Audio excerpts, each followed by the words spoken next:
where to draw the line between being responsible and being possessive. Because for someone to really put his heart into something, then he must have a feeling that, okay, this is my area of responsibility. But that may also lead to the second problem of possessiveness. So there's material possessiveness and spiritual. When the spiritual master gives you a service or where Krishna gives you a service, we have responsibility for that service. In one sense, we have to own that service. 100 times, 1,000,000 times more than a materialist owns their house or owns their family responsibilities. We should own our service. But we're always completely conscious that it's Krishna's property. We are doing it as a service, not as a proprietor. We make advancement by taking responsibility. That means if you're asked by your authorities to do something else, immediately you're willing to give it up and do something else and own that service. And own that service. And own that. If you're asked to do a different service every single day, you're willing to just give it up and do it. Because nothing is yours except the right to serve. So we should not feel an egoistic possessiveness, that this is mine.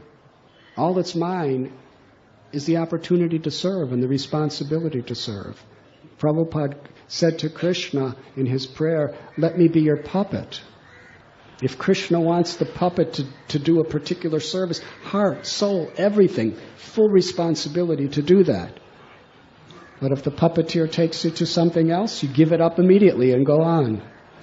So there's a difference between taking responsibility for devotional service and thinking I'm the proprietor.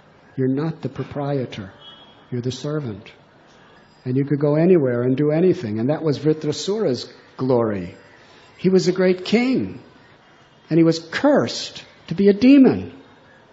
He wasn't attached to his kingdom. Who else is going to do it? He was like, no. Krishna, you want me to be a demon? I'll be a demon. He took full responsibility as the king of the demons. Krishna gave him that service. And he was so responsible.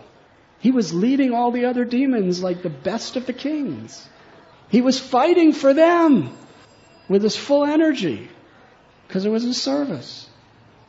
But when Krishna brought him back to Godhead, fully absorbed himself in that. So be attached to the service.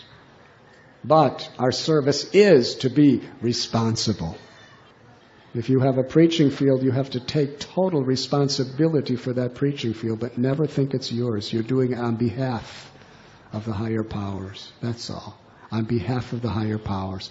And if the higher powers want you to do something else, we have no attachment. We're only attached to doing what they want us to do. That is pure devotional service. Sometimes even in Krishna consciousness, a person's in a position and they become so materially entrenched in that position that they think it's totally spiritual. But when the seniors say do something else, no, only I can do it, I have to do it. That means there's a material sense of I and mine. Tamal Krishna Goswami had the biggest, most successful devotee-making, preaching-making project in the entire world. Radha Damodar's traveling Sankirtan Party. And he was the main person to develop it into that, distributing more of Prabhupada's books than any other entity ever did in history, and making more devotees faster than anybody in history. It was unbelievable. And you can't do that without taking total responsibility. It wasn't that he was just, oh, Krishna, you're in control, I'll do what I feel like doing. He was working, he was struggling, he was sacrificing, he was anything. If it took total suffering, anxieties, headaches, he was willing to do it because he was responsible for it. It's Prabhupada gave me this project, it's my project, I must do it for Prabhupada. But what was the test of his pure devotional service? Prabhupada told him, I'm taking it away from you now, go to China. In one day. Prabhupada said, go to China. Radha Damodar traveling Sankirtan Party is no longer yours. After years of developing it and getting so much fame and glory for it and such amazing results. And what did Tamal Krishna Goswami do? He went to China. Just gave up Radha Damodar Sankirtan Party, just immediately, just gave it up and went. And what did he do in China? He took full, total responsibility. It wasn't easy. He had to disguise himself behind the Iron Curtain and all kinds of dangerous things and innovative, creative.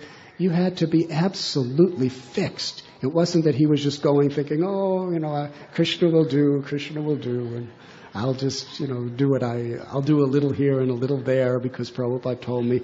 He just focused. Total responsibility, total engrossment, anxieties, life risks, threats, so many obstacles to overcome. And he did it all and started making hundreds of devotees in China, single-handedly. Underground centers. Hare Krishna. Does that answer your question?